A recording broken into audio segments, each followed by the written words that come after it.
Welcome to our podcast. What are you guys up to? We're just sitting here. Chilling, snacking. As per usual. Oh my God. Wait, okay, so today, you guys, we're going to talk about summer school. But, Redacted, have you done summer school before? As a child or as a teacher? Actually, I don't know why I asked yes to both. I didn't go as a kid, but I actually haven't taught summer school as a general education teacher. I did summer school as a theater teacher. A lot.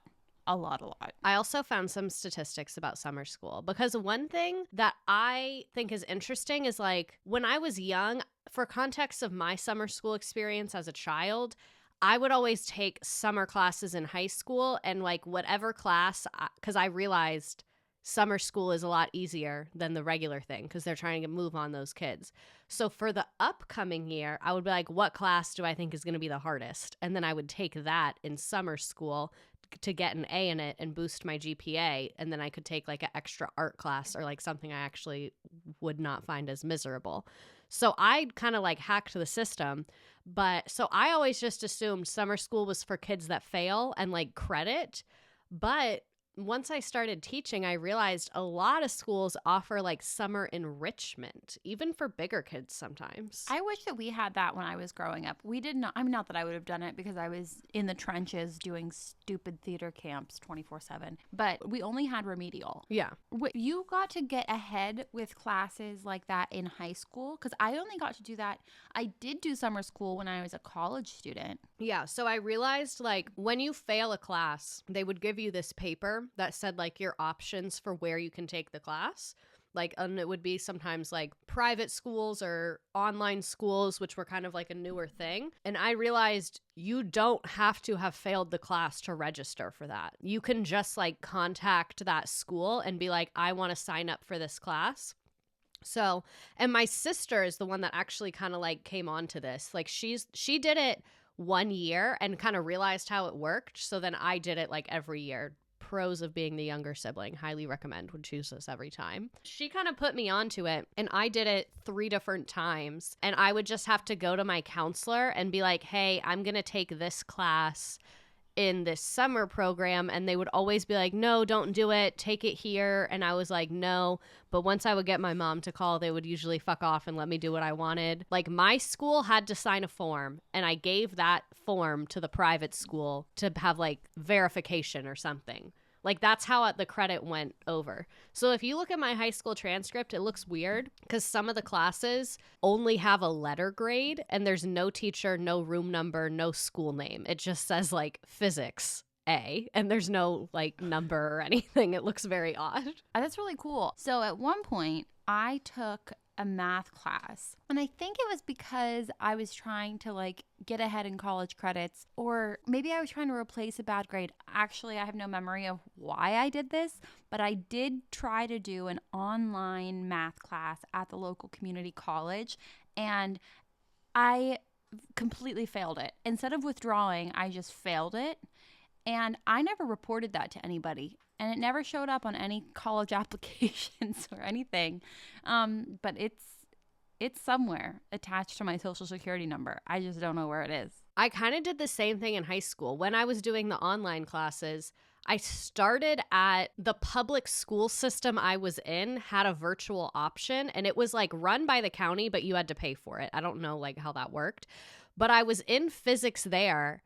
And because this was like the dark ages of online schooling, everything was fucked up. So someone had fucked up at some point and the modules didn't match the quizzes. Like it wasn't like I was not understanding. Like as if physics isn't hard enough, they like mismatched the chapters. So you would do the little videos and all that, and then you'd get to the end part and it would be about completely different stuff. So I was failing and I was like, I am not fucking up my GPA for remedial online physics. Like, fuck no, this is not happening.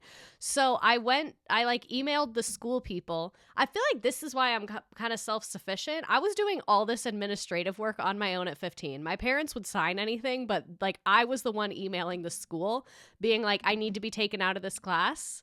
And they sent me this rude ass email back. I could probably find it. I still have access to my old email. And they basically said, just because this is online doesn't mean it's not a real school. Students don't just get to pick and choose their schedule. And I replied to her and I was like, well, this is the only class I'm enrolled in, so I would like to withdraw. And I withdrew from it and it never showed up anywhere. That's amazing. I know that there was like a limit of things that I could withdraw from, because I remember my mom being like, if you withdraw from too many things too late, you're going to get it on your transcript. But I fully failed shit and it just never showed up. Oh, my dog that had ACL surgery has decided that he doesn't want to listen to this bullshit. He's leaving. So at this like random weird public online school, I fucked up your dropout rate that year. So sorry. That was truly the dark ages though of online schooling. You're 100% right, because that's why I failed it, because I just gave up. It was so difficult to navigate the online portal that I was like, you know what? This isn't worth it for me. We're done. Yeah.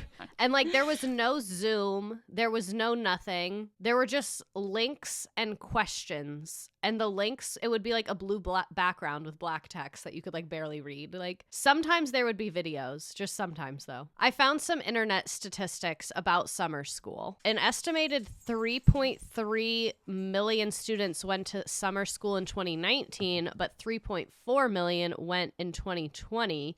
The majority of states do have summer school policies. And in 2017, apparently 41% of high schoolers were enrolled in summer school. But I think this counts summer enrichment programs, because they also said 97% of top universities offer summer programs for high school and middle school students. So I think that 41% is like credit recovery and enrichment. I'm surprised that it's not more people listed in 2020, but it was specifically summer enrichment or summer remediation, not necessarily like just being virtual because of the coronavirus. Yeah. It's also, this is like a bullet list of facts. It's not a graph. So I don't really know. They don't have like super clear pre-COVID, post-COVID. Okay. So I found a graph. So this is, oh my God, this is a good fucking graph. I'm going to send this to you. I love a good graph. So this is a portion of 16 to 19-year-olds enrolled in school in July. So that would mean summer school. In 1985, it was like 11%. And by 2021, it's up to almost 50%. So I think that's kind of what you were asking. Like, it's like a big graph. So I can't really see in 2019 versus 2021. But when you're looking in the last like 40 some years, it's gone up super dramatically. I think school's gotten harder. I think it's probably a bunch of things, but also our kids can't read. So that probably helps a little bit. That would do it. That's going to get those attendance numbers up. Because the summer slide is real. Have you heard of the summer slide? Do you guys talk about that at that level? We don't talk about it at all. I've heard of it, and English teachers talk about it a little bit more.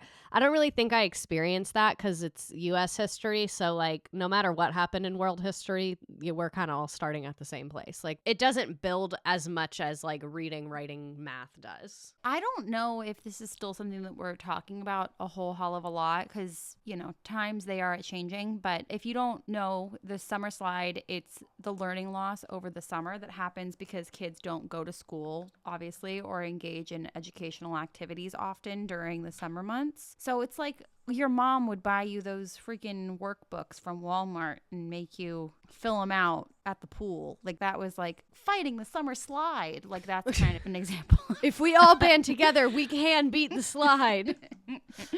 So I don't know. There's a lot of discussion around like the summer learning loss in that way. But look, there is one from this year. What we know and what we're learning. This is from the NWEA. It says concerns about students losing ground academically during summer break go back at least a century. And everybody's summers are different. So there's all these different reasons why kids are losing learning over the summer. But school leaders and policymakers are really leaning into using summer break as a time for academic recovery. This is one of the most popular recovery strategies offered by school districts. And those ESSER funds that we talked about, that money that schools are getting for COVID, $5.8 billion of ESSER funds are expected to be spent on summer programs by this September. So that's one way that school districts are trying to use up that money. And I found a better statistic about which kids are in academically oriented programs. So this is from Department of Education's National Center for Education Statistics. And 3/4 of public schools offer academic-centric summer programs, and about 15% of all public school students participated in those programs. So I guess about 15% of kids are going to summer school. Sounds about right. Do they ever do this in elementary school still? I feel like this is very like 90s core, where like if you don't go to summer school, you're going to get held back. Like, do we still threaten that, or are we not allowed to do that? I'm going to be so real with you.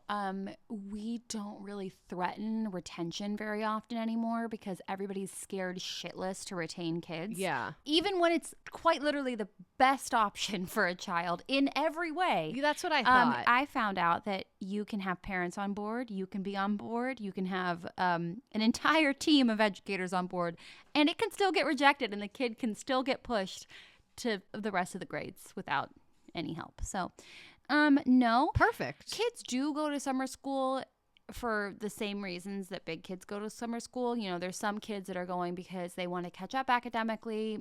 And there's some kids that are going because they just want an extra activity. And there's plenty of kids at my schools that I've worked at that go because their parents work over the summer. So it's like instead of a summer camp, they're going to school still. Yeah. But it's not the most effective thing. I just haven't worked at a school where I felt like, hot diggity, they are really making the most out of that time for learning. Yeah. It's like, oh, we're going to do science. And it's like, what the fuck do you mean you're going to do science? We need to do phonics, you guys. But whatever. Who am I? I felt like, so as a summer school teacher, I've only done it once, and I did it for credit recovery. So it was exclusively kids that had failed the class at least once, and it was not good because the way that we did it, this was in 2021. So I had to do it hybrid. So I had some kids online and some kids in person. As if that is not enough, high school offers a multitude of different social studies courses. I worked at a pretty small school. We don't have money to hire a separate teacher for every course. So we had one person doing English 9 through 12, science 9 through 12. So I was in charge of social studies 9 through 12. So I had like 15 kids in person and maybe like 10 or 15 online, but everyone was in a different grade. So I had like 7 kids doing world history, 4 kids doing US history, 1 kid doing econ, 2 kids doing gov. So I was not teaching that entire time. And because it's like fast-paced credit recovery, my schedule was 8 to 12 Monday through Thursday and no planning period. So when you think about like grading and planning, that's just really unrealistic. And they didn't give me a curriculum at all. All I had was the standards. So every day for each class, I would print out 3 Newsella articles with open-ended questions to it, and they literally just did Newsella all day, every day, and like random other worksheets I could find for free online. And so they would get there, and I would have like one table for each course, and they would pick up their little packet for the day, work on it. It usually didn't take them the whole time, sit there on their phones. And while they worked, I had to grade everything from the day before. That's crazy. I was making that money, though. I was getting $57 an hour. I love summer school money. I'm a big fan. Like, I was like, all right, you guys want me to have this fake-ass class? Consider it done. I think I've told this story before. One of my favorite things that's happened in my entire career. I don't even remember what my rule was that he didn't like. I think it was like, you can't plagiarize your work. That's usually what puts him over the edge. Fuck you. No, literally. Stood up and goes, you fucking bitch, I'm just gonna take this shit online. Slams the door and walks out. Little did he know, I'm the online teacher. So the next day, he hopped his little butt onto Zoom, and there was my face in the same room that he stormed out of. Kids behind me and everything. That's like among one of my favorite stories that you tell. I think that is so amazing. Like, I don't even remember the kid's name because he logged off the Zoom call and I never ever saw him again. Like, so I had such little interaction with him. So I really don't know his name or anything about him. I hope he's doing well. I wish him well. I think you are so good at like the dramatic moment that I really admire it, because I am very like eager to be like, okay, you can leave, but I'm going to see you tomorrow because I'm the online teacher. But I love that you kept that to yourself so that you could have the moment the next day where he logged on and saw you. I was like, for sure, dog, for sure. Yeah. You have fun online. Oh, I hope you enjoy. there is nothing like summer school money. That is the time that the U.S. education system really busts out the funds and is like, I will pay you like a professional if you come here over the summer. It's like on Shark Tank when someone has a good idea. Like the numbers are just going Yeah. up. But it's like they also, every summer school that I've worked at, that's the time that they actually have given curriculum. So I just think it's really unfortunate that that's the time that they were like, and you get nothing. I didn't even have a guaranteed job until day 3 because they have funding based off enrollment. And so they were like, all right, we got 3 days, whatever your average attendance is over those 3 days determines our funding. And I was like, my literal livelihood is in the hands of these random kids showing up to a school where we don't even have buses. I have to depend on a 16-year-old to navigate the public bus system, to show up to summer school, to read Newsella articles that are hot off my shitty printer. There's streaks all over them. And if they don't do that, I get laid off and have no money for another 2.5 months. Well, if you made your learning environment a place that they wanted to be, they would show up. Did you think of that? Sounds like you hadn't thought of Oh that. my God, that's a whole other conversation. We've had it. We've had that conversation. The learning environment? Yeah, because remember when my admin bitched at me about that when I taught kindergarten? They were like, well, if you made your classroom a place that the 5-year-olds wanted to be, they would make mommy and daddy take them to school. And I was like, okay, yeah, it's on me. You're like, so true. I had not thought of that. Yeah. My bad. Anyways, so you're not doing it this year, are you? No, I am now on a 12-month pay calendar. So no, I will not be. I'm glad they found people. I was afraid they were going to ask me.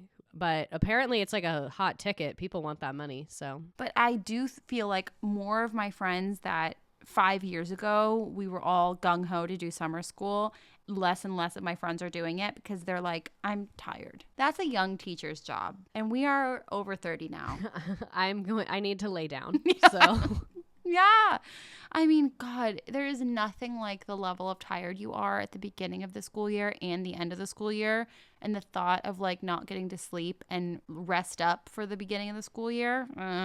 I don't even feel tired right now. I'm just like going insane. Yeah. I think. Well, you're going 100 miles an hour and then it's just going to be over and you're going to like hit a wall. And it's like, oh, I guess I can go home. Well, yeah, it kind of already is over. Like, because we're just doing random stuff. And like, so a lot of the kids aren't there. You only have a week left. Yeah, a lot of the kids aren't there. So I feel like I'd feel awkward because I'm so used to literally being like, go, go, go, go, go the whole day. So I'm just sitting there. And then ironically, I've been like forgetting to do a ton of stuff because I'm like not hyperactive and like on 100 that like I'm just doing nothing. Like I think I only have 2 modes. So this in between is really not working well for me. I used to start taking my classroom down at this point. I was like, okay, give me that checklist. I'm so happy they're not making me do that. This is the first year I don't have to do that. At my old school, they made us take every single thing home and then they literally wouldn't do anything to our rooms. All they told me is like, if it's expensive and you paid for it, probably take that. Yeah. And then they said, other than that, just leave it as clean as you can. But I can leave all my posters up.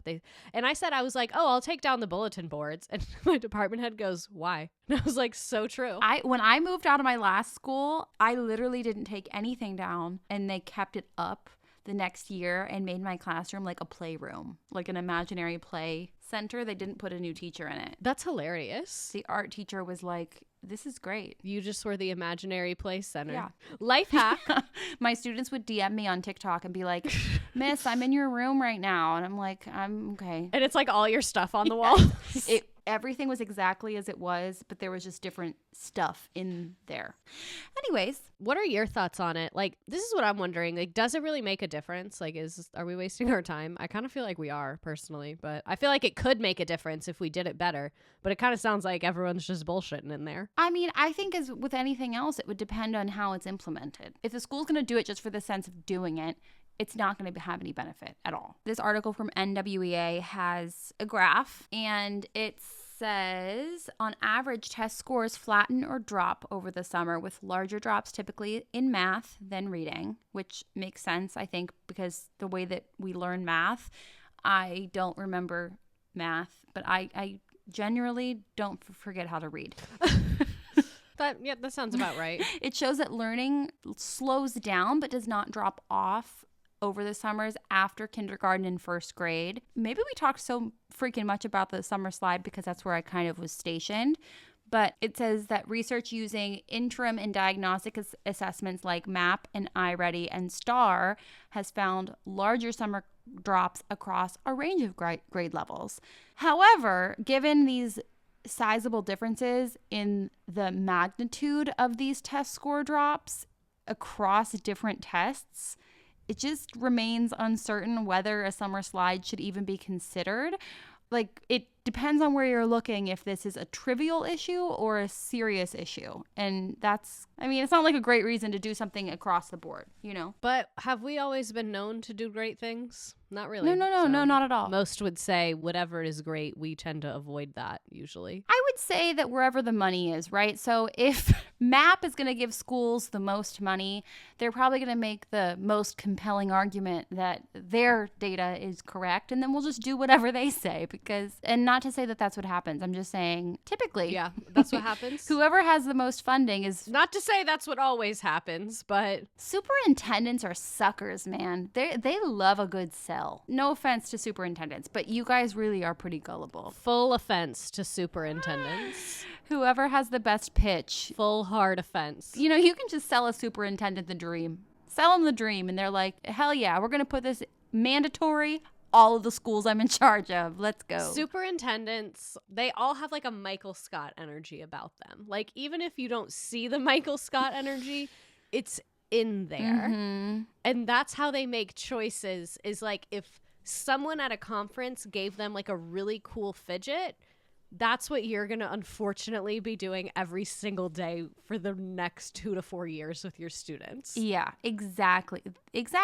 I also think that some of these statistics, I think that it's really convenient for certain companies to make the case that, oh my God, summer learning loss is such a severe issue that it's going to ruin your child's life and your students' lives, so you have to do something about it. When I open an article and it tells me that this information and this data is from NWEA MAP, I'm like, okay, well, you certainly stand to gain something from painting this certain picture. And maybe that makes me like an educational conspiracy theorist, but I don't know. We just like shouldn't let them be the judge of that. If you're the test seller, I don't think you should be at like the seat of the table of us determining what that test is worth and not worth. Like, if you're selling it, I think you're going to have a pretty clear opinion that's probably going to be a little different than mine. Cut to the standardized testing companies giving trillions of dollars to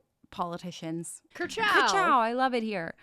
So anyway. Do you have submissions? I do. I got some submissions. I literally just copied and pasted yours. We asked you, Redacted really asked you, what kind of stories you have from summer school. Do you want to read yours first? Yeah. I haven't looked through them at all, so. That's my favorite way to experience them. We had to call district security on girls threatening to fight me outside. I had gotten them removed from summer school for plagiarism on their assignments, and they'd been warned that there would not be any more second chances. They kept banging on the doors and windows trying to get me to come outside. Our security asked to leave first, then district security came. Finally, they had the cops come and tell them that if they came back on school property before the first day of school, they would get trespassing charges. They still call me that bitch. Oh my God, that bitch derogatory? That's so sad. You are not kidding. Plagiarism really gets the people going. No, it gets them riled. Like riled. Why do they want to plagiarize so bad? I've really been unpacking this. It's not getting in trouble for plagiarism that's getting them riled. It's because you're confronting them with the fact that they're illiterate. That's why they get riled. Because no one really calls them out on it. So they feel super attacked when you call them out. And even though you're not calling them out for being illiterate, you're just saying, no, you have to write it in your own words. And that's why, like, Usually after the first time you catch them, they don't get riled because then they'll just try and do it a little bit sneakier. But then when you catch them when they already tried to sneak and they realize, damn, this bitch is going to catch me every time, that is when they just go off the handle. Illiteracy is one of those words, I think. I think when you say illiterate, it's like literally what it is.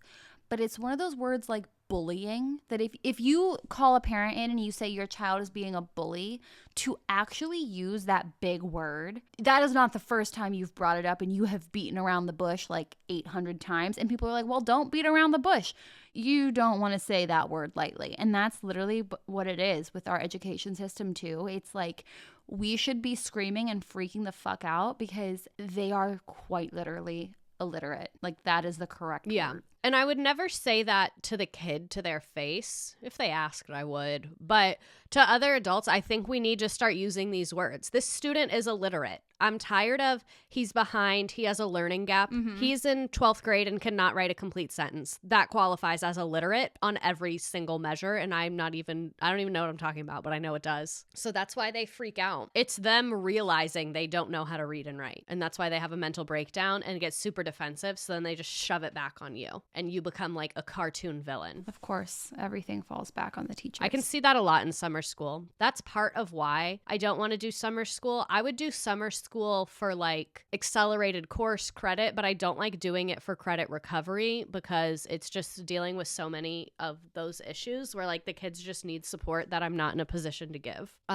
This is a good one. Well, a bad one, really.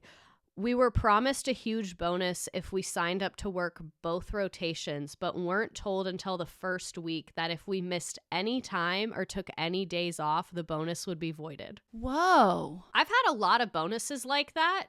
But it's always called like an attendance bonus. Like my district has an attendance bonus. Really? Like if you don't miss any school days, you get a bonus. Yeah. I got $500 in December. It's like per semester. So I'm going to get another $500. Well, we did do like every year you had 10 days at one of my schools. You could take 10 days. And every day that you didn't take, you got a payout at the end of the year. 10 is a lot. I get 3. But if you take one off, the school is going to give that money to your substitute teacher because the payout matches a substitute teacher's rate for one day. So that's kind of how they swung that. And that's why I was always like, we're paying for our own substitutes, but we're not really. But it's just, you can choose to get an extra hunk of money. You're indirectly. Or you can choose to stay home. I have another good money one. I had the best experience teaching summer school last year.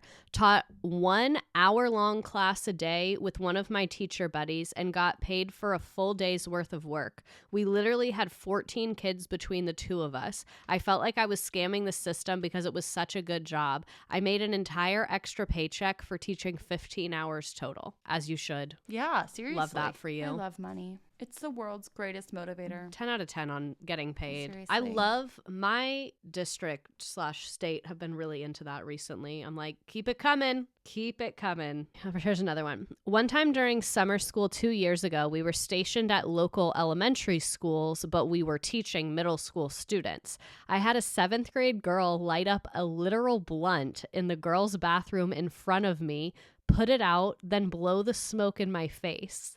After that, she gaslit me for an hour saying I made all of it up.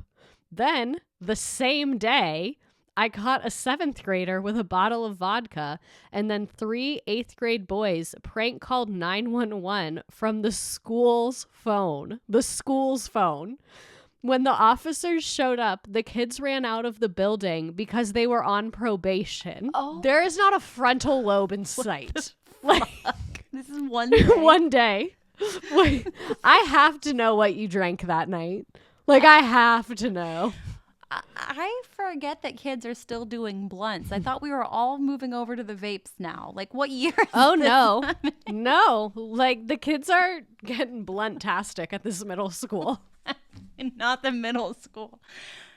Oh, wow. That is a really shitty day. Like, that is comically bad. Yeah. That's so funny. Wow. Thanks for submitting, submitter. That was heinous. Do more. Yeah, there's some more. Let me see. I'm currently getting ready to teach 4th grade summer school math. They gave me no curriculum or anything to go off of. Just vibes. I took driver's ed in summer school. I ran over a headstone and still passed. The U.S. summer school system is literally like no rules, just vibes. This is the Wild West. Did summer school for grades 1 through 3. Custodians were supposed to check the playground before we started, but they weren't. Not only did kids find a dead bird, one of my students found a condom and was really upset that I made him throw his balloon away. I let grandma choose if she was going to actually explain what the balloon was, but we had a conversation with the kids about not picking up random garbage and putting it near your mouth. Because it's all of the chaos of a school with less regulation and less staff and like the highest need students is what summer school is. It sounds like what I imagine school was like in the 80s. Like when I watch like an 80s film and I see those kids like acting up, I'm like, this is what I imagine. One of the security guards said the funniest thing to me today. What? We've been having a lot of behavioral issues as we near the end of the school year because idle hands are the devil's playground, and we've started picking up Chromebooks. Grades are getting posted. There's not a ton that we're doing. We only have a couple days next week, so I was like, hopefully by then not many of them are here, because a lot of the kids' parents, since they're not really doing grades now, like they're letting them stay home, which is fine with me. And the security guard goes, "Oh no, it's the ones who come. It's because their parents don't want them at home. That's who we have to be afraid of." And I was like, so true, bestie. So true. I mean, how often are we talking about how crazy behaviors are? And this is just like the nucleus of all the behaviors. Yes. Like they do not want to be there at all. Do kids like summer school in elementary? Yeah, it's fun. And they go on field trips and stuff. And like this, one of my submitters even said, summer after first grade, I begged my parents to let me go to summer school. I had passed my grade, but my neighbor hadn't, and I wanted to go with him because it sounded fun and I would miss him. Plus, I loved my teacher. She says, I think they had to pay for me to go, but they let me, and it was indeed fun, and I had a blast. It is really Hell fun. yeah, man. I love little nerdy kids like that. They're my fave. Oh my God, someone sent me more long ones, but they're not in a traditional summer school situation. I taught extended school year for special education students for 8 years. So these are things that happened in the summer, but their school goes longer. One summer, parents had joint custody, but dad lived out of state from where the kid went to school. He's remarried and has a new family, but still gets my student on weekends and a few weeks during the summer. Dad was told student needed to work with me 2 hours per week for 4 weeks over the summer in person. This was pre-COVID at a library. Dad calls me and threatens me, saying he isn't leaving his vacation to get his child the services he needs per his IEP. I'm assuming the dad didn't say the services he needs per the IEP. I'm assuming that is your language. I'm assuming he probably said it a little meaner than that. Tells me I can't make him come back, etc. I call the mom, who then calls the custody attorney. The first week, dad brought him to the library. They'd driven through the night for 7 hours away from a vacation house to get there. Dad and grandpa come and insist on sitting in the room to see why I'm doing this and what's so special. Spoiler alert, teaching the kid Braille. They stared at me for the whole 2 hours, not nicely either. Kept interrupting my session, asking when we'd be done, etc. I drug it out as long as I possibly could. You are our strongest soldier. I would have been like, just leave. We're done. Called the mom afterwards to update her as she asked so she could report back to the attorneys. The next day, I got a call from mom asking when the next session would be. Because the dad had behaved so horribly, the attorney filed and won to revoke his custody of my student for summer, since the dad refused to bring him back for further services and said that they were not needed and he didn't see the point in them. I was going to feel bad for the dad, but if he said that, like, yeah, the lawyer probably did the right thing. Scariest summer school experience of my life, to be threatened because a kid needed special ed services because he was losing his vision. That's insane. I was going to say that dad should be on a list, but it sounds like he was put on one. Yeah, it sounds like he got what was coming to him. I feel like a lot of parents are in denial about stuff like that, but when it's something so, like you're losing your literal vision, it's not something that there's like a gray area for. Like, do you want them to be able to function? Yes or no? Sit down. Right. Parents like that perplex and anger me. Did you get any good ones? I have a few. This person, I was just looking for special education ones, and 80% of 150 kids received special ed supports, but for summer school, there were only 3 paras. For 150 kids? It was 80% of the 150 kids, so it's 150 times 0.8. It was, 120 kids and 3 paras. That's crazy. Illegal. Somebody didn't think that through. Or maybe they did and they just don't care, which is a whole other conversation. This person said that their dad picked her sister up and a guy in her class came out with a guitar and serenaded her dad. Beautiful. This one says hired for grades 3 through 5 cooking class, 25 kids in a gym, no kitchen. Wait, repeat that? This person was hired for a cooking class for grades 3 through 5. There were 25 children in a gym. There was no kitchen for the cooking class. Oh, why would there be? You thought there was going to be a kitchen for the cooking class? Stupid. Where the fuck did you work before this? What's it like to be so dumb? That's the first lesson of education. Never assume anything. This one says that in high school, there was summer school in a building where they were actively doing asbestos abatement. I'm telling you, like, summer school is the purge of education. Like, summer school is when your admin is like, there is no laws, there is no OSHA, there is no FDA. We just got some kids, 1/3 of this building, and a dream. They give you like cups just filled with lead. Have a little asbestos, a little lead. How can we make this just miserable for everyone? Get in the gym and cook. I feel like the food, I'm just envisioning them in the gym with like one of those little hot plates and making pancakes that taste like gym socks from the air. This one says that summer school is just school for these people, but it's 85 degrees inside a sensory sensitive classroom. 85 degrees and sensory sensitive do not go in the same sentence for me. If it's 85 degrees, it's not sensitive. As someone who has SPD, if I wake up one morning and I am in that classroom that's 85 degrees, I'll know I was very, very bad and I have actually woken up in hell, because I will make that hell for myself and everyone with me. You're all going down with me if I'm in a room that's 85 degrees and I have to be there because the government said so. 85 is just so not okay with me. My room has been 75 recently and I'm really not enjoying it. I like it at a cool 70. I will never forget what it was like teaching in that classroom where it was so hot all day that I had that sheen of sweat on my face. Like, it was gritty from salt evaporating all day. Disgusting. Anyways, summer school. I worked at a nonprofit that does youth programs, and they struggled to find a school bus for a summer field trip. Party buses, however, were cheaper and very available on a weekday afternoon.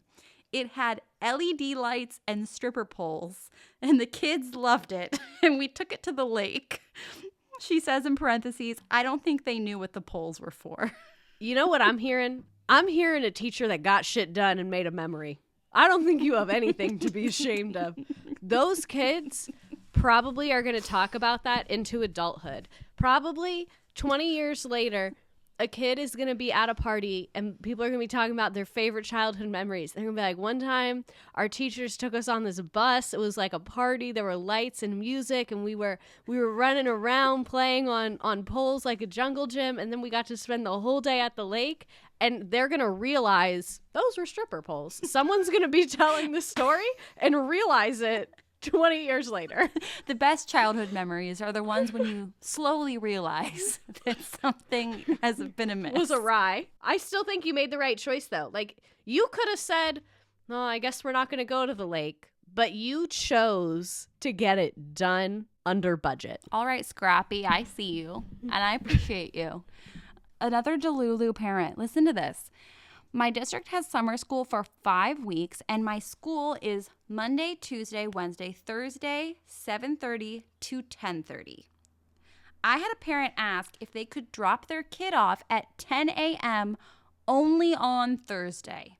She says, mind you, this student is nonverbal and in a self-contained classroom during the school year.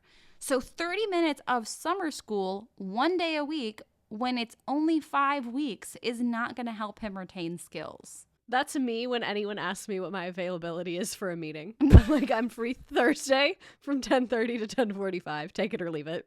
This is not relevant to what we're talking about, but somebody said their principal was punched in the face by a mom 2 weeks ago. I want to know more so I can see whose side I'm on. I'll tell you right now. The mom was 30 minutes late picking up 2 of her kids, so the front office asked her to sign the late pickup book. Mom demanded that she didn't have time for that, and so my principal walked out to see what was wrong, and the mom decked her. Oh, I'm on principal's side. Yeah, for sure. That is regular old assault. Not even assault for a good reason. What do you mean you don't have time? You have time to catch a charge, but you don't have time to sign the fucking book? Okay. She was late. She didn't have time. Don't you guys get it? That's why I'm late, because I don't have time.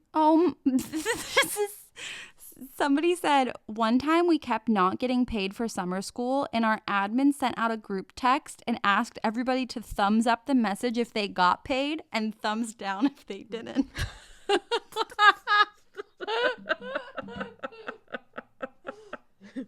Why is it so funny to me? They really said, all right, I do not have time to be fucking around with a Google form. So just let me know what the fuck is up. I'll deal with it.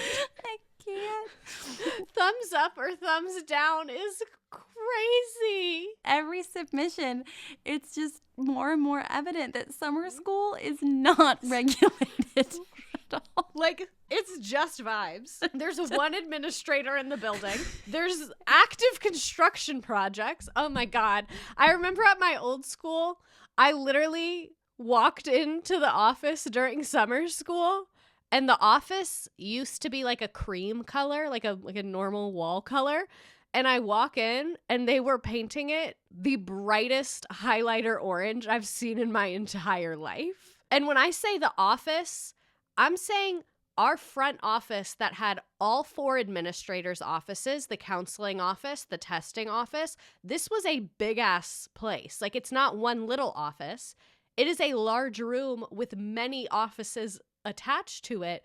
And they painted all of it highlighter orange. And I was literally walking in to like ask a serious question, and I just turned around and went home. I was like, you know what? No, I can't. Initially, I was going to say, wow, it sounds like there's a lot of offices in that space where people will be coming at different levels of emotional regulation and, stimulation, maybe overstimulated, for example.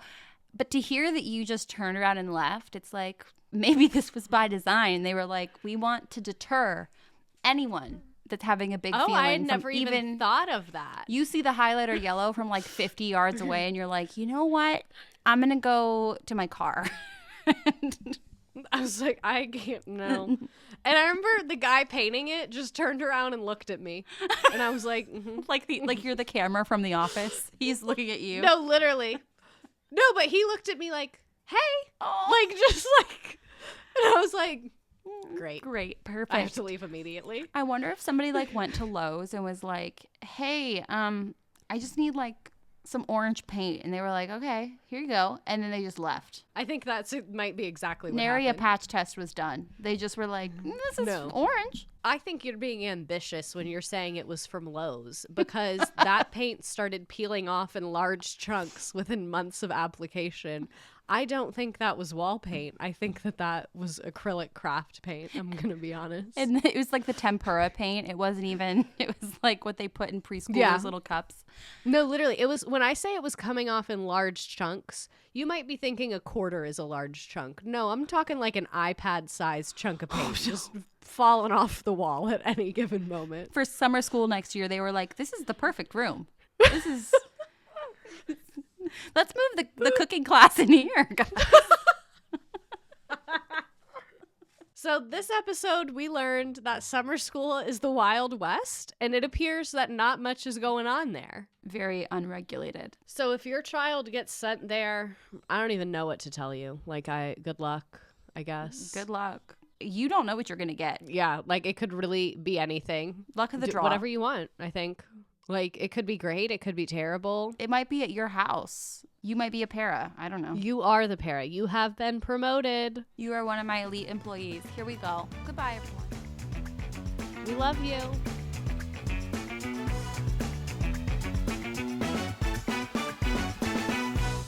Just as a disclaimer, because I am someone who is actively teaching, everything on this podcast is my personal opinion and does not reflect my district, my state, my employer, my students, or my admin. Everything on this podcast was recorded on personal time, on personal equipment, and is a completely separate endeavor from my school district.